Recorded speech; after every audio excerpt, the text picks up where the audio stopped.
तो दोस्तों मेरे चैनल धार्मिक कथा शौके में आपका हार्दिक स्वागत है। मैं आज आपको लक्ष्मी माता की कहानी सुनाती हूँ। एक गांव में एक साहूकार रहता था। साहूकार की एक बेटी थी। वह हर रोज पीपल सींचने जाती। पीपल के वृक्ष में से लक्ष्मी जी प्रकट होती थी और चली जाती। एक दिन लक्ष्मी जी ने साहूकार की बेटी से कहा, तुम मेरी सहेली बन जा। तब लड़की ने कहा कि मैं अपने पिता से पूछकर कल आऊंगी। साहूकार की बेटी ने घर जाकर अपने पिता को सारी बात कह दी।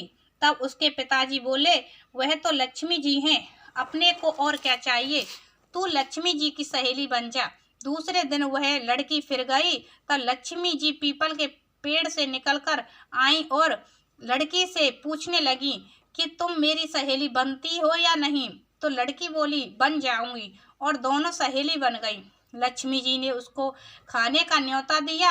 घर आकर लड़की ने माँ बाप को कहा कि मेरी सहेली ने मुझे खाने का न्योता दिया है। तब माँ और बाप दोनों ने कहा, सहेली के जीवन जाइयो, पर घर को संभाल कर जाना। तब वह लक्ष्मी जी यहाँ जीमने गई तो लक्ष्मी जी ने उसे साल दुशाला ओढ़ने के लिए दिया। रुपए दिए, सोने की चौकी, सोने की थाली में 36 प्रकार का भोजन करा दिया। जिम कर जब वह जाने लगी तो लक्ष्मी जी ने पल्ला पकड़ लिया और कहा कि मैं भी तेरे घर जिमने आऊंगी। तो उसने कहा, आ जाइयो।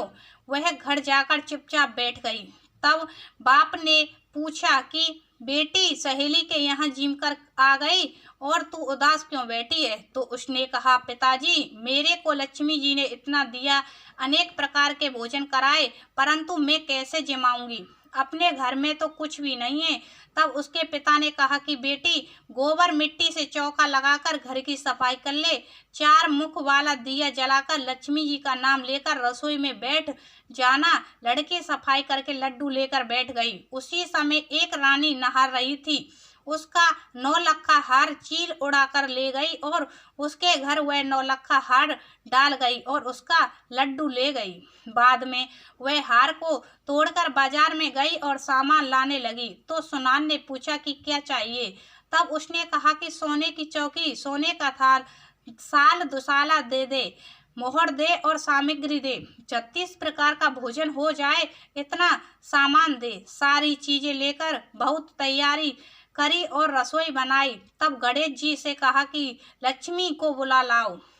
आगे आगे गणेश जी और पीछे पीछे लक्ष्मी आई। उसने फिर चौकी डाल दी और कहा, सहेली चौकी पर बैठ जा। तब लक्ष्मी जी ने कहा, सहेली चौकी पर तो राजा रानी के भी नहीं बैठी, किसी के भी नहीं बैठी। तो उसने कहा कि मेरे यहाँ तो बैठना पड़ेगा। फिर लक्ष्मी जी चौकी पर बैठ गईं। तब उसने बहुत खातिर की, जैसे लक्ष्मी ने करी थी वैसे ही उसने करी। लक्ष्मी उस पर खुश हो गईं।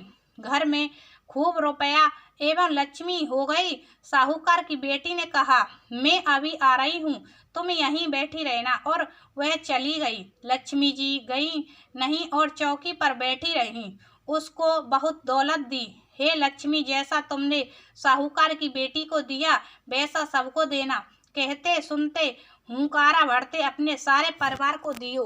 पीहर में देना, ससुराल में देना, बेटे पोते को देना। हे लक्ष्मी माता, सबका कष्ट दूर करना, दरिद्रता दूर करना, सबकी मनोकामना पूर्ण करना। बोलो लक्ष्मी माता की जय।